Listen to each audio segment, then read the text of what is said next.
Cinema St. Louis's The Lens is now the takeup.com, a place to gather after the film is over. I'm your host, Joshua Ray, and fear not, all your favorite episodes of The Lens featuring all your favorite guests are still here in your feed, just a little refocused. Stay subscribed to us here for future episodes, and you can follow along for new ones and more at the Takeup STL.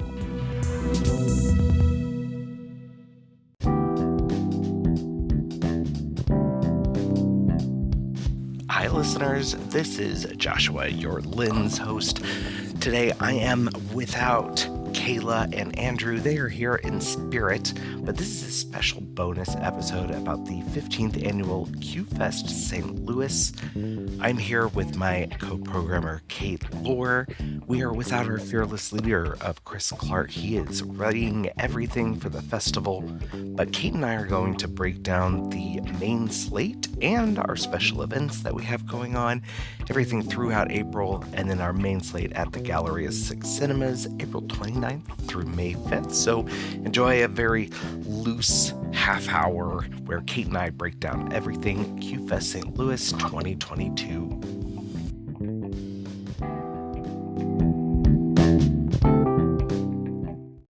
Let's think about our first QFest. Was that BB's first QFest? You know, I like when we were talking to Chris yesterday, and I said, to quote him from the article, that it's his baby, but we're like the aunt or uncle. But I think we're like crazy aunt and I like Auntie Mame. Very Auntie Mame. We're so Auntie Oh my Mame. God. No, I'm the one woman in it that's like, I stepped on the ping pong ball. That's my favorite bit. I watch it all the time on YouTube. You know, I wanted an Auntie Mame.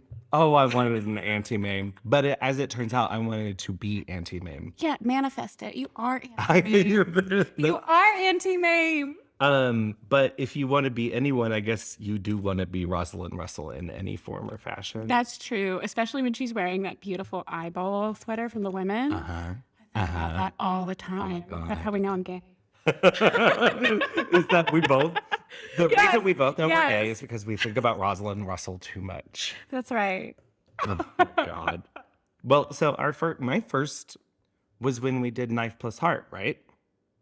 Yeah. Yeah, it would have been. Yeah. So that was 2018. That's 2018. So that would have been my first too, because I was obnoxiously like fighting for that one. I mean, I'm so glad I did. I still love it. But I just remember being like, this has to show. Yeah. Because I saw it at the London Film Festival right beforehand. And Right. it was like, you know. I don't think anyone fought you too hard on that. No one did. I'm always like, everyone's going to fight me. No. But it has to happen. No, and It's my inner Cully. I hadn't seen it yet, but, you know, its reputation preceded it, so I was excited to see it. Yeah. And of course, once we got the screener, it's like, oh, well, fucking duh. Yeah, of course. But that, remember there was someone who said that film changed. Oh my God, yes. I feel the same way. I was like, again, I went crying like in the car. Like sometimes I feel like when something feels like it's so in my language that I have to not trust it, like I'm being manipulated. Yes. But like, God, that impulse, I know, especially the second time. The second time you watch it, you're so suspect of everything it's making. Oh my gosh, yeah. Mhm. Oh my gosh. I'm like, what kind of game are you playing with me, Rusuke? Am I being gaslit? Is your art gaslighting me? Do I like it? Right. Uh-oh. Well, we can't let this be a therapy session. But we should talk about well, this is the 15th annual QFest. That's true. But We're no longer preteens. we're no longer We're a full-blown teenager. we have our permits. And we need help driving the car. So, Kate, we've been doing this forever, but I don't know how to introduce you. You know, even though I talked about you on the previous 2 podcasts. Yeah. And what do you mean? Oh, no. I mean, yeah, I'm thinking about how to introduce myself. This was me being contemplative, not me judging you. Okay. Well, you've been a critic in the area and elsewhere for a very long time. Yeah. And you're now associate professor at Webster University. I would say that I am a adjunct instructor. Adjunct And instructor. I kind of bristle at professor, if only because I don't have a PhD, I have a master's, and I'm really into titles, I'm really into hierarchies, so we have to respect the queen here. No, I'm so kidding. confused now. This is not the paper I know. No, I'm joking. It's And you've done a lot of lectures with Cinema St. Louis. I guess I think of myself more as I'm a film educator. I am a queer theorist. Yeah. I have been writing and talking and educating people about film since 2016, I want to say. Yeah. But yeah, I guess like to me, you know, I contribute to the Lens. I support Cinema St. Louis in a lot of different capacities. I just kind of think of myself though as somebody who's ready to teach film studies under a bridge at any moment. Like I'm just like going for Well, guess what? people. It's your spotlight is on. Yeah, I'm under a bridge right now. We are recording this under a bridge. Yes. And I'm the troll, and you have to tell me a riddle. I do. No, Oh, it's God. fine. And then, Hate riddles. well, I'll introduce... Riddles suggest there's answers. I don't like that. So we've been working on QFest together for a few years, is what we've determined, along with Chris Clark, who originated the festival. He's the artistic director of Cinema St. Louis. Yeah. He's on the, what do you call it? The mothership? He's on the mothership. If the Lens is like a lifeboat, is it the mothership? I'm not a sailor. I know nothing of maritime. I am. I'm a sailor. I'm Anna Karina and Woman is a Woman in my little sailor outfit. No, you're Brad Davis and Carell. Yeah, I am. Yeah, I knew you were going to say that. You know it. Yes, I am. Okay, well, speaking of which, we're doing this very loose, very fun, so much fun episode about QFest St. Louis, the 15th annual celebration of queer film, queer art, and it is going to be held in person for the first time in a couple of years, because we can do that now, at the Galleria 6 Cinemas. The main slate starts April 29th and runs through May 5th. And there's actually going to be quite a few events leading up to it. So I say let's start at the very beginning, which is, you know, as I say, Kate, it's a very nice place to start. God, get out of here. I'm leaving. home. I'm leaving because I'm going to have you talk to us about the two Cy Ling restorations that are playing at Webster that we are co-presenting. The first one is Vive l'Amour on April 12th. And then we've got, oh my God, how could I forget? Goodbye Dragon Inn, which is my favorite of his. I know we'll probably argue about that. No, it's high up there for me. I mean, my favorite, unfortunately, isn't featured in this one, but these are my other two favorites. No, I'm like a kind of a contrarian. My favorite is Rebels of the Neon God. People love that, but I think like most people would point to The River, or most people would point to Goodbye Dragon Inn. What I really love about Rebels of the Neon God, it comes down to the way these kids that are, it's a kind of a coming of age story, and there's a lot of like queer desire kind of moving through the film, but it's never quite fully articulated. Right. And the city kind of swallows them up in a way that you feel the weight of things and you witness it. But he's too smart to be didactic or explicit about these things. Right. And somehow through that, it feels more real than if we were to sit down and really explain it to each other. So, yes, and that's what's very special about Goodbye Dragon Inn, which is the second one on April 17th. Number two, second favorite. I mean, these are all my favorites. It's also about the architecture of the thing and its presence. Yes. And it's enacting on the person, right? The physical space, the relational but space. this relational space happens to be our fucking church too. Yeah, it's that's the right. movie theater. Yeah. So we questioned always. Yeah, exactly. But he's doing it. He is doing it. It's closing. So, you know, there's questions in there about the apparatus and what it does, the effects that it has. But it's also very funny. Oh, he's always funny. He's so funny. I mean, even in Days, there are moments, a film that is just filled with like the mundane, literally just all mundane, besides maybe one scene. Even though you could probably call that mundane. I forgot what I was saying. We were talking about how he's mundane. No, we were talking about how it's really funny when someone is like both incredibly lethargic but can still move his eyebrow and make you laugh. Right. That's how I feel about Shining Liang. Yeah.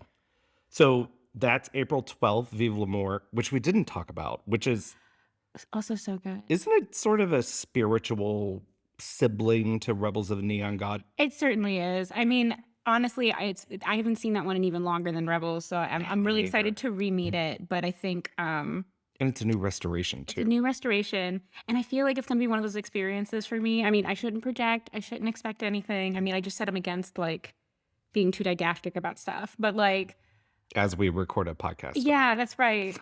Should we talk about Godard next? Should we make like a really good argument? No, this is when I just chop and screw the whole thing. Nice. I feel like sometimes too, like it is like a response to or like re-meeting Rebels of the Neon God, and sometimes it's fun to see, especially when you haven't seen something in a couple of years, how you might relate more to one thing than the other. Well, that's going to be at the Webster Film Series in the Winifred Moore Auditorium, which our next event will also be there. And that's April 22nd, 23rd. Mm-hmm. Opera Theater St. Louis is presenting the Harvey Milk Film Festival with The Times of Harvey Milk, the Academy Award winning 1984 documentary. I had to look. In 2008, the next night on the 23rd, Mm-hmm. is Sean Penn in Gus Van Zant's Milk, the fiction version, I guess you could call it. And in between that, there is a panel about that very subject, about sort of representation of the real. And I believe the title is Sanctification of an Icon Through Art. Yeah. I'm going to be moderating that and introducing the films. And we're going to be talking with quite a robust lineup of people. James Robinson, Ken Page, and then we haven't nailed it down, but we've got someone from Left Bank Books. It's like just really cool bunch of different folks. They're doing this because they're celebrating Harvey Milk, and they are mounting a milk opera this summer at the Opera Theater. Delicious. If they tell drink of milk, Yeah. It's a lot of milk. Don't overdose. I hope you're not lactose intolerant. No, but it's really cool, especially to see those two things back to back and to have that discussion between them and to let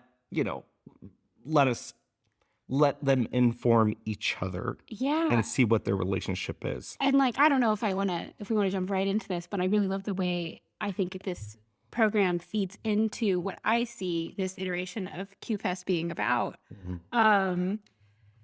That idea of, and like we were just talking about Shining Liang, right? And this idea of the real and like what feels more real, And so I think investigating how we identify with a film or our orientation as it's being reflected back to us in film, or how the world perceives us as queer people, like it's a line you have to walk, or a question you have to ask yourself sometimes, or I do when I watch films sometimes, is like, do I like this queer film because it's telling me it's okay that I'm queer? Right. Or do I like this queer film because it is liberating me from the trappings of having to even face that question? Right. And so, I think personally I'm at a journey now where I'm turning away from kind of moralist approach to these works, which is a whole thing to unpack, and it would be very queer theorist of me. So we're gonna put a pin in it. Talk to me after a screening if you want to know what that means. But I guess to me, this festival and these films are all about asking that question of what is authenticity, and what is an authentic film, what is an authentic queer experience. And I'm just really excited to explore that on the 30th anniversary of the new queer cinema movement when we turn 15. Hey, Mom. We can almost drive. We can almost drive. We can almost run for president. It's okay. Hamaguchi will drive us. Oh, No. he is going to drive us. We don't need to drive. No, but that's it's something we were talking about early on when we were I think we saw something, 92 was when B. Ruby Rich said those words, Yeah. wrote the article, did the panel, Barbed Wire Kisses at Sundance that year. And it coalesced around this term, but these films were all born from a time when everyone was sort of addressing those very things that you're talking about. and how do you express those things through your differing mediums. And we wanted to celebrate it, and we're moving into kind of the main slate, and what we're talking about is how new queer cinema has informed or refracted queer film now, and works that we're seeing from queer filmmakers or even just queer stories now. Can I quote B. Ruby Rich? If you from that don't, landmark I'm essay. gonna be mad. Okay, so the essay she wrote is from 1992 for Village Voice, and she says in it, "The queer present negotiates with the past, knowing full well that the future is at stake." Now, I'm gonna kind of reveal my own agenda here with film, and I'll say I'm very concerned about the current state of film in terms of the way, kind of in that like whole what is personal film, where is its place? Like I feel like I love the Megaplex. Okay, I mean I have a love-hate relationship with it, but I just saw RRR and I love it. But I feel like at stake are these like homemade personal films that the new queer cinema movement really celebrated, that mumblecore really celebrated, as much as I have problems with a lot of mumblecore films. But I feel like this kind of grassroots cinema is under threat.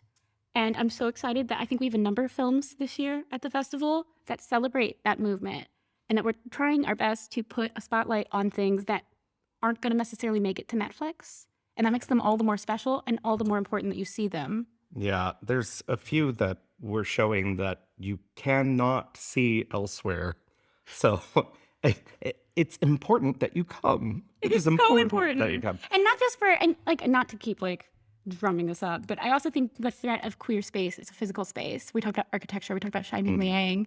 I think the importance of community, the importance of talking to each other about film, challenging each other's ideas, maybe inspiring each other to make movies or just write about them. Not just write about them is important. Also write about them. Also write about them. I mean, the best filmmakers did both.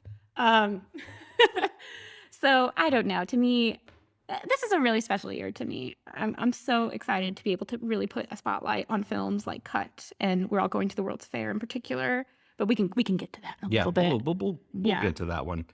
I want to go ahead and move into and talk about something you're talking about right now, which is happening locally and the revolution of art forms with queer filmmakers. And the first program that we have features films by 2 local filmmakers, and also some more experimental, some things, I don't know, what would you call them, from the fringes. And everything queers from the fringes. Right. Yes. We've got Joss Barton. Joss is a local poet, but I shouldn't really even call her local. She's nationally renowned. I think she actually just got off of a speaking tour. So yeah, she's really having this a moment. Oh God, having a moment. But it's a really great experimental doc that it's a poetic work that she does. Also, the filmmaking mirrors that or uses that as a lens to sort of amplify. It's fly. That's what you're trying to say. He thinks it's fly. It makes it bigger. Her ideas. Her ideas that were originally there. But then we've got Steph Borklin with a film called Two Sides, which is about kind of a so sweet. It's sweet is and sweet's kind of a misleading word. Yeah. I think when I say something is sweet, usually I mean it finds a way to be tender while challenging you. Right, No easy love, no cheap love here. Right. But Joss and Steph will both be there to talk to us after screening their film. So how it's wonderful. Really special. I'm so excited. I'm so excited for that. But then the big thing to kick off after that, we're showing Todd Haynes' Poison. And I'm talking about Friday, April 29th. Kate just gave me this look because she knows Todd's my boy. Todd is also my boy. Todd is our boy. He's a certified good boy. So Poison seemed like a natural fit because the ideas of queer identity are, it's explicitly about that. It's about the past too, just like that B. Ruby Ridge quote. It is the pulse of the new queer cinema movement as far as I'm concerned. It really is. And to sort of explain it, if we must, it's representative of what he would end up doing throughout his career too, but in a microcosm. And you Raw, call it, baby. and it is. And one segment is a B horror film that's literally about a sexual disease. Another one is a faux documentary about a boy who could fly. And then the third is a Jean Genet inspired tale of prison love, as we will call it. But he's a filmmaker who's worked, like, genre is his framework, and telling queer stories through those and queering the genre is exactly what he's been doing for the past, 30 years. But it's so odd that it's led him to, like, Oscar nominations. When you sit and think about what Far From Heaven actually is, and that it's like the Tony version of Gus Van Sant's Psycho. I love that. Love that. How did he make an essay film about Douglas Sirk and then get an Oscar nomination? Because it's The Thing, and it's the good version of The Thing too, right? So, well, I also think too, he's, how do I put this? I think he's learned how to, or people have gotten comfortable with his strangeness, and maybe strange is the wrong word for it, but they've kind of acclimated to his style. So it makes sense, especially with that film. I love that film, but it's the third piece in an argument that goes from Sirk to Fassbender to him. Sure. And so I think also that legacy, there's no timeline. Even if Fassbender didn't die like at 37, there's no timeline where he gets an Oscar.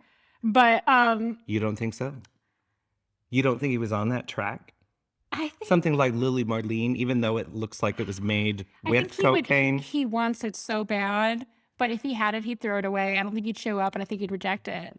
He'd pick it up and then throw it. That's true. Just to have, and then he'd send one of his minions to go get it. Right, exactly. Like, don't let anyone know I love Poor it. things. Oh, Poor things. God, love him. But that's poor me. We get to see it on the big screen, which is awesome. I've never seen it on the big screen, so it's really cool. Yeah. All right, let's move on to Saturday, April 30th. We're going to Two Eyes by Travis Fine.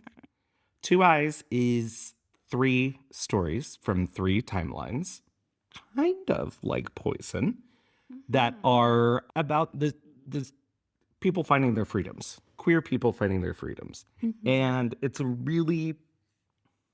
small budgeted film, but you wouldn't know that by looking at it, because it's really gorgeously shot. And this was a submission that we got.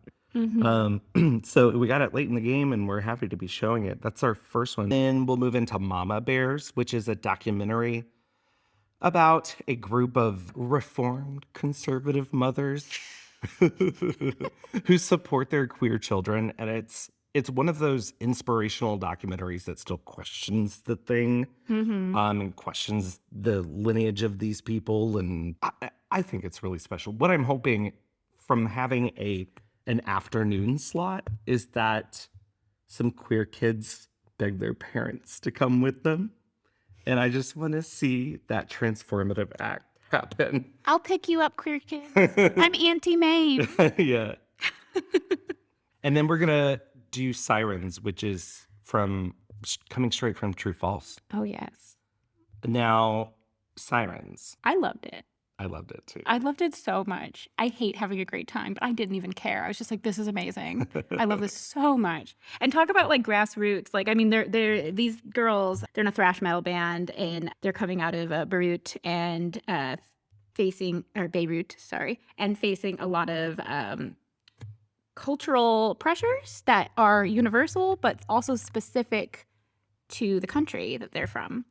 And you're seeing these girls, these women, be uncompromising and banding together and pushing through. And it's like really the spirit of people like carving their own path, in my mind. Mm-hmm. I don't know how you feel about it. I feel the same way. And what's interesting is there's tension between the individuals. Absolutely, there is. It's kind of delicious. But then also, on a higher level, maybe even a representative level, not even that. It's also about the state of things in Lebanon too. Like, Yeah. it's exploring a lot of ideas, and it's short, but it touches on many ideas tangential to these people's experience. Yeah, like the best Todd Haynes melodrama, it gestures towards. It doesn't necessarily need to define because you feel it. Yeah. But it's really exciting. I don't want to spoil it. I know. I don't wanna spoil I it. would too, but I don't. But it doesn't happen that deep into the movie that the band is invited to Glastonbury. Yes. Yeah. That They're so say no more. grassroots. They're so Say no more. grassroots. No. we can't say what happens after that. No, but it's good. It's good. Do we want to integrate? I don't know. No, you can cut that. But speaking of cutting, The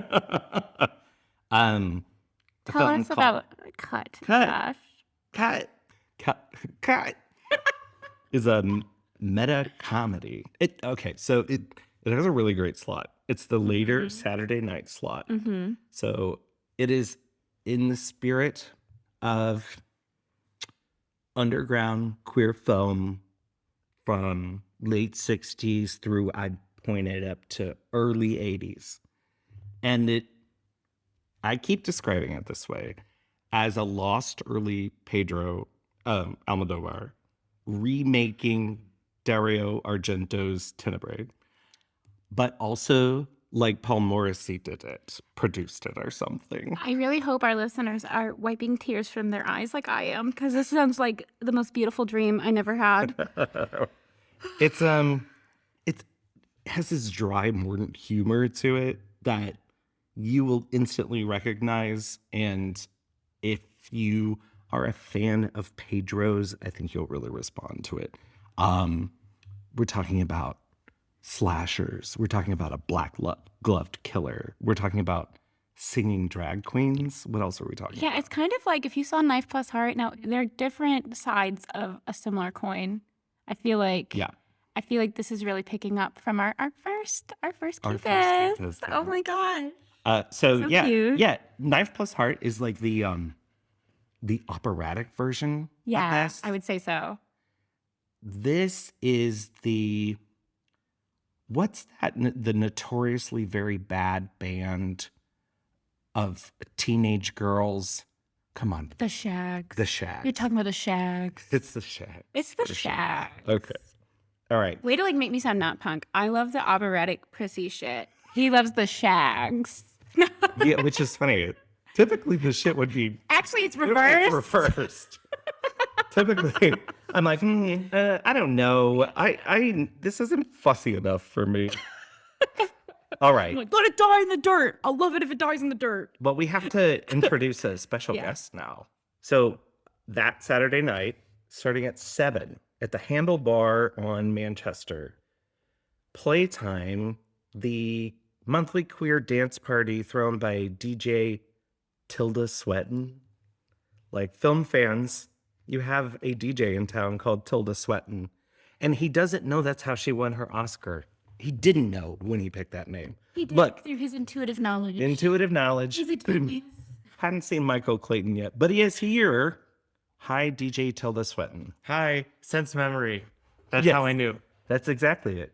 It's from her sweat that you knew her sense memory? I don't know. Sure. I mean, I was making a joke about Stephanie's Oscar campaign, but you know. Oh, he wants to get like that. All right. All right. Well, tell us about Playtime, what it typically is, and what we're doing with this edition of Playtime.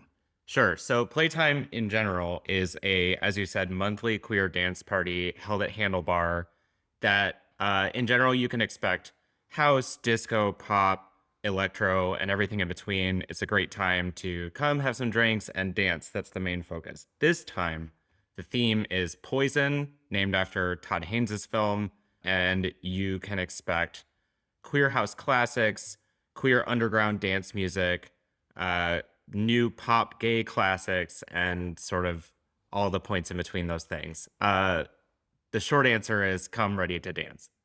That's a good thing. I'll be there ready to dance.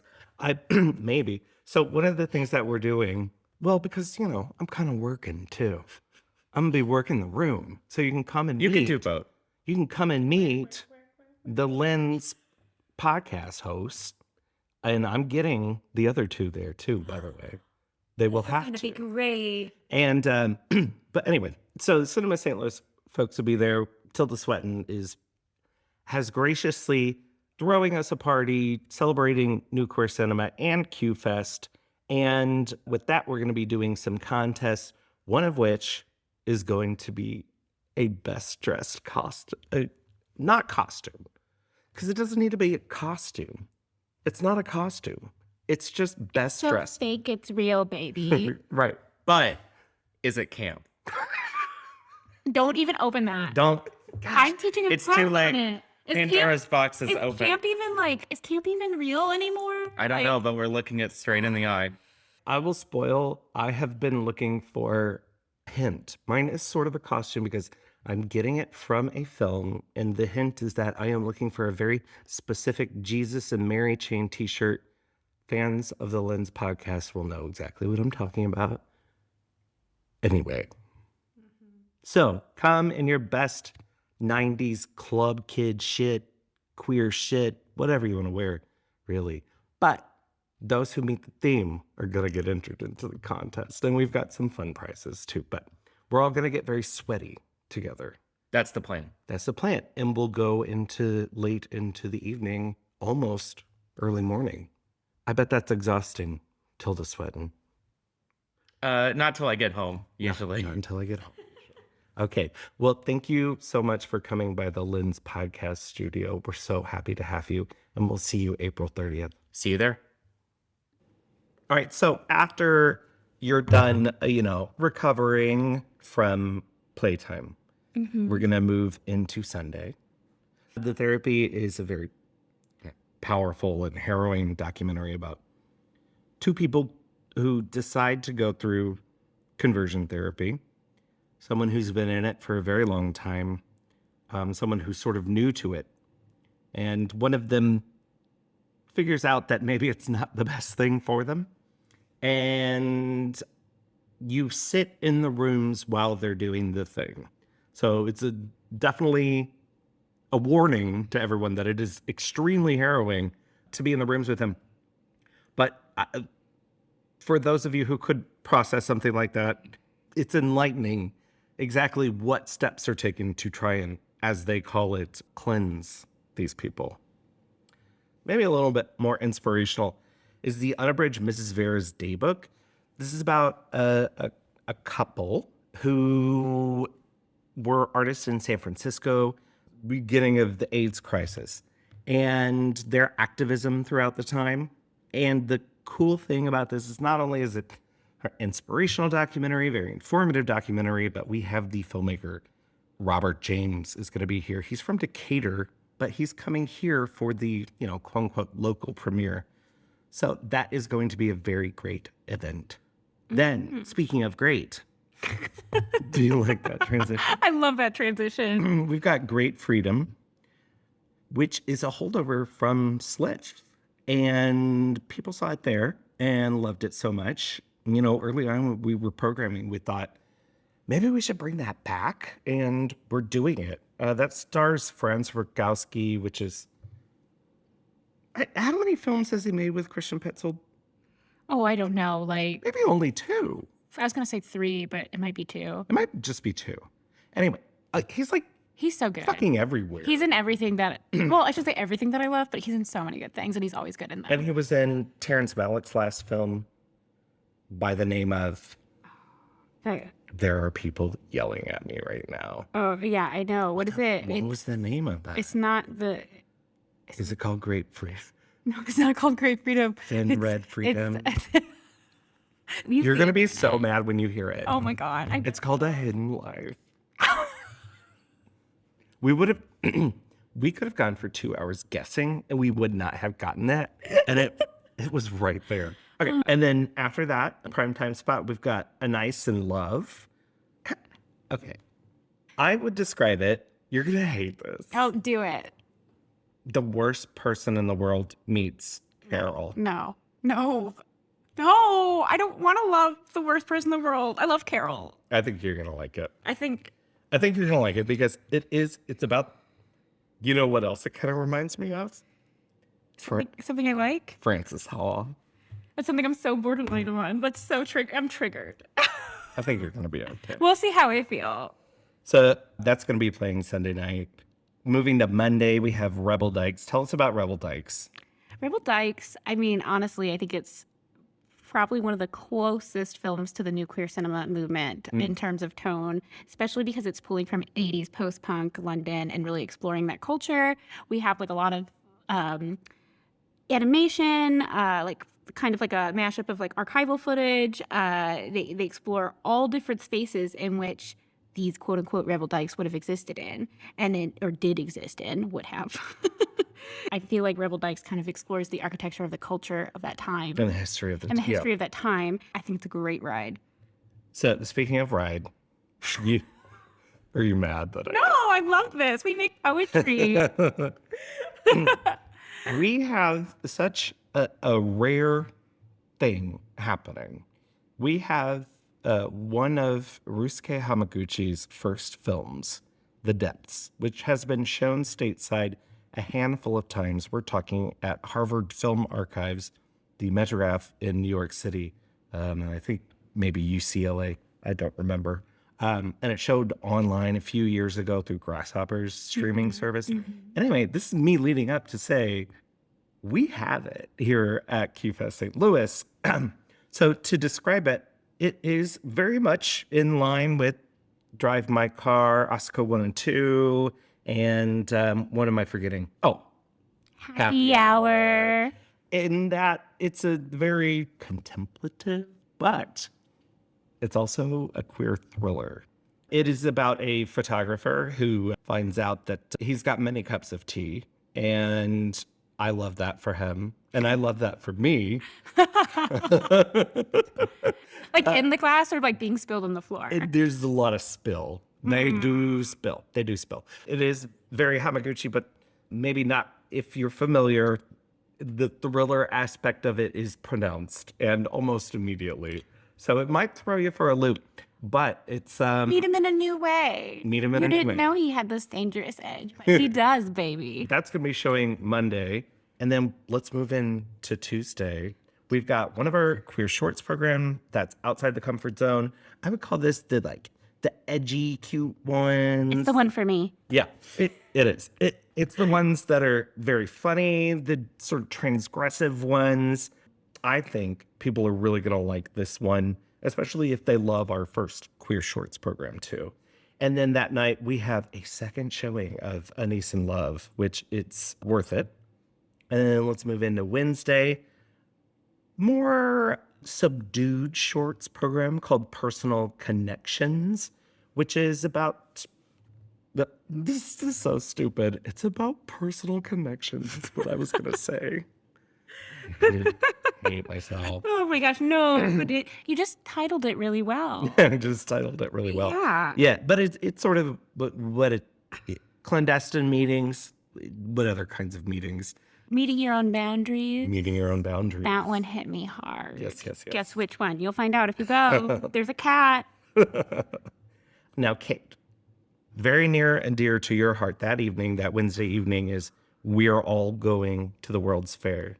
I'm going to just hand you the microphone. So I was talking before about Knife Plus Heart and being like, I'm going to have to fight everyone because I need it that badly. This is how I felt about World's Fair, We're All Going to the World's Fair. This is how I felt about that film when I saw it through Sundance. It's tender, it's violent, it's sweet, and it's too smart to ever announce words like dysphoric while letting that kind of feeling rise out of every object in the frame. It rests on the power. This movie rests on the power of one woman's face. We spend a lot of time in close-up with her.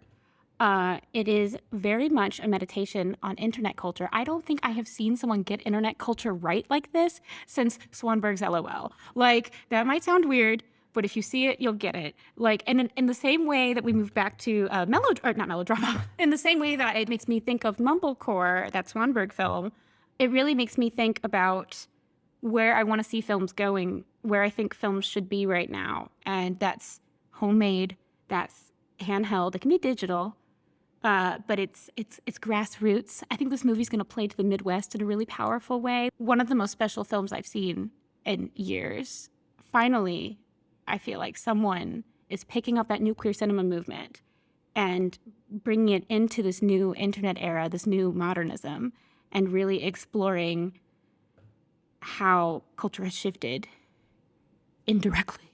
I love things that are indirect.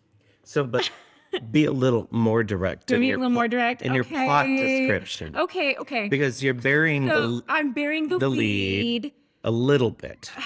I mean, you're telling me what the film really is, but I think people will. There are some people who will go when we tell them it's a horror film too. I guess if we want a more direct description of what this film is, we would say it is about a young woman or young person in a rural area who hops on a horror viral trend, and through this build a discourse with somebody else and some other, like online, and you're spending a lot of time questioning, can we know anyone? Can we know ourselves?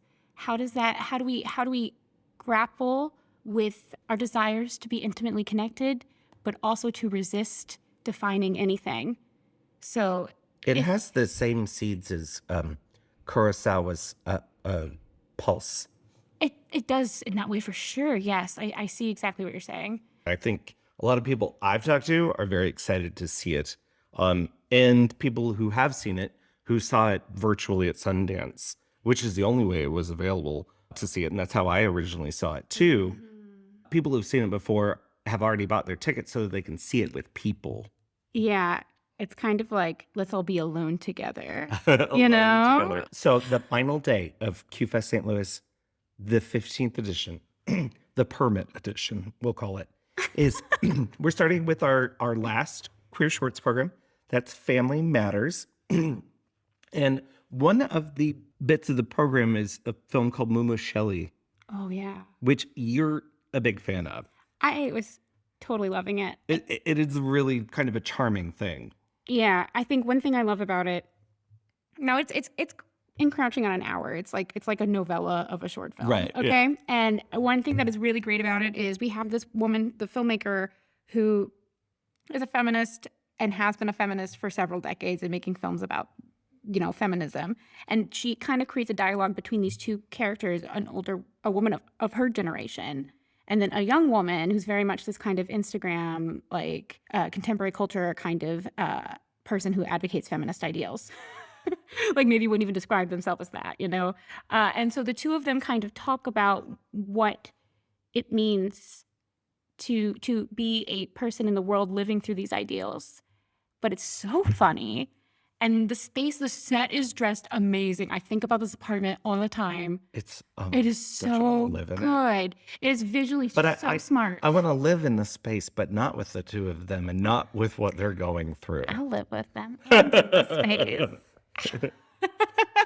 But that's our final queer shorts program. Yeah. And then our final program of QFest is The Swimmer, which has been a very big hit in the kind of queer film festival scene. And it's finally coming to QFest St. Louis. It is a very sexy indie drama about people. Well, it's a bunch of very attractive dudes. I'm just going to say it. They're swimmers, Kate. It's also like a conventional sports drama, but then you have this queer narrative on top of it. It's very stylized, very polished, very sexy, and I think people are really going to like it. But that's it. That's a lot of that's it, though. That is a lot of that's it. We just covered a lot. I'm glad that we're, back in person, and we're going to be able to have this space together to celebrate these things. You've got some really rare opportunities here. You're also going to be in on the ground level with some of these films. I know World's Fair is going to be written about at the end of the year, considerable lot. So that's it's already soaking up a lot of ink. Yeah. And I think it's going to keep going that way. And again, This festival, to me, is such an important one because it's a big transition for us. It's a big transition for queer culture in terms of not QFest specifically, but this whole 30th anniversary. Mhm. And, you know, with the new queer cinema, a big part of, if you're not familiar with how that movement was defined by B. Ruby Rich, a lot of it is about engaging with like the immediate stuff in the 90s, engaging with the 80s hangover and Reaganism and like AIDS, all this stuff that is really easy to kind of, it's now very different, but also very easy to map on this kind of cultural shift we're in, you know, this post-Trump culture, this like quarantine film situation where films are now being informed by, you know, being limited in certain ways. I really feel like right now we're in a cultural moment that is so significant for film history. I'm really excited that we can use this QFest space to put a spotlight on how this hits queer identities and how queer identities can help push film forward.